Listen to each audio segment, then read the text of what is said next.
All right. So Ian, as I'm listening to this, we've got Jimmy Chamberlain's drums kind of setting the tone right Oh out yeah. of the gate. 10 seconds in, we're getting the bass coming in. 19 seconds in, the guitar creeps in. 34 seconds in, and the drums drive into this welcoming, orchestrated chaos. How do how does this song work for you as the first track out of the gate? All right. So I gotta say that maybe the most solid opening track of the 90s. In fact, the first four songs on this album, you've got I Am One, Siva, Rhinoceros, and Bury Me. And it just sets up the whole uh, dynasty of the band to me. You've got these highs, these lows, these heavy drums. The pattern that Jimmy Chamberlain plays at the beginning, you put that on, in a bar, and I can hear that and know exactly what that is. And that bass line coming in, and then they hit you with that wall of sound. And that's one of the things that really caught me when I was younger, and I still love, is that Smashing Pumpkins wall of sound that they do. And it's interesting because Smashing Pumpkins started out playing more like emo songs, maybe more like emotional kind of The Cure, Echo and the Bunnymen kind of stuff. And they played live with the drum machine. They didn't have a drummer. I think when they were trying to get in to play the Metro in Chicago, the guy was like, "Hey, we love you guys, but you got to get a drummer if you're going to play here." Yeah. So they put the call out. A friend of a friend knew of Jimmy Chamberlain, and he came in and he played, and it changes the dynamics of the band or what they were doing at that point, because he was trained as a jazz drummer. And so he's playing these kind of rock songs, but he's playing them differently than probably anybody else would have coming into this. And I think that's noticeable right away with that drum pattern at the beginning. And then you've obviously got that bass line that starts in, and it's just we're coming to a driving song. I just think it's a great opener, and how else would you do it? You're literally introducing each element of the band in that first few seconds of that first song on that album. Yeah, I love how that's put together. And it is, I guess, learning more about Billy Corgan as the years went on and as he became even more of a producer. He co-produced this with Butch Vig, who obviously him getting his start here is huge as well at his home studio in Madison, Wisconsin.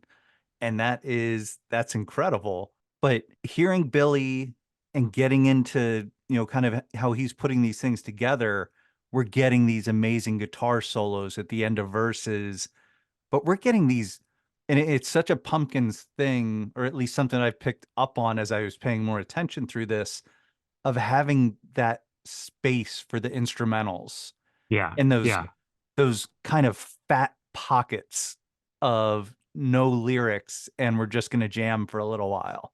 Yeah, I think he's even said that he almost considers this album like an instrumental album, but it Okay. just happens to have some words to it, which is kind of funny if you listen to that. And I think I mentioned to you earlier, like I'm not a big lyrics guy. Like I've always been more drawn to the music of things, and so that kind of probably is one of the reasons why I feel that way about this album, is because I do hear it as a melodic, it's like a symphony of sounds, really is to me. But yeah, what an awesome opener. And this song makes me think of college, my freshman year at Butler University, sitting in Ross Hall.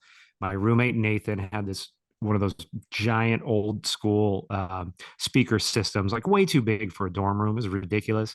And he was a music student, but when he would be gone, when he was going to class, I would put this album on and put on this track and just like crank it up and just open the door of the dorm room, and there it is, like, hey man, I'm here, I'm listening to music. Yeah, that And is so awesome. and I ended up bonding with one of my best friends, John O'Connor, who we ended up being in a band with.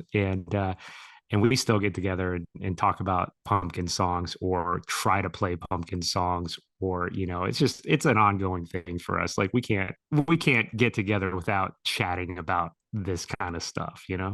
Well, and that's what makes an album like this special. This is what this is all about, having those stories of, yep, this song puts me in this place. As you brought this album up, it made me think of high school. And I graduated a year after you, but obviously back east. The first person that I knew that was a Smashing Pumpkins fan, or a very big Smashing Pumpkins fan, was Emily Klimkowitz. And it was just like, I believe she had a shirt on one day, and I'm just like, what the hell is Smashing Pumpkins? Yeah. And she's like, oh my God, you have to listen to them. So definitely from Gish, like she was in early. And, I'm sure I listened a little bit, but I was listening to everything. I'm sure I was listening to hair metal at the same time. Yeah. Yeah. And we had, like you mentioned earlier, Michael Jackson and some of his things that were going on. So it was that awesome time of like the most Cajun of jambalaya, of throw every ingredient you can into this thing and enjoy it.